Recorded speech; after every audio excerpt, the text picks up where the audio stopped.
টি-20 বিশ্বকাপে হেরে গেছে অস্ট্রেলিয়া, জিতে গেছে ভারত। কিন্তু অস্ট্রেলিয়ার যে দুজন ওপেনারের কথা সবাই বলছিল, যে ট্রাভিস হেড এবং ফ্রেজার ম্যাকগার্ক যখন ওপেন করবেন তখন কি হবে আসলে।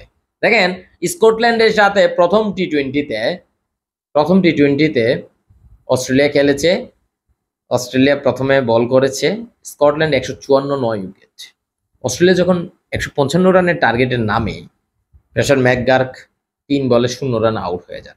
ঠিক আছে, কিন্তু ট্রাভিস হেড 25 বলে 80 রান করেন, 12টা চার, 5টা ছক্কা, 320 স্ট্রাইক রেট। মিশেল মার্স ক্যাপ্টেন, 12 বলে 39, 5টা চার, 3টা ছক্কা। অন্যদিকে 13 বলে 27 জশ ইংলিশ জিতেছে 7 উইকেটে। 62 বল বাকি থাকতে, অর্থাৎ 156 রান করে ফেলছে 9.4 ওভারে।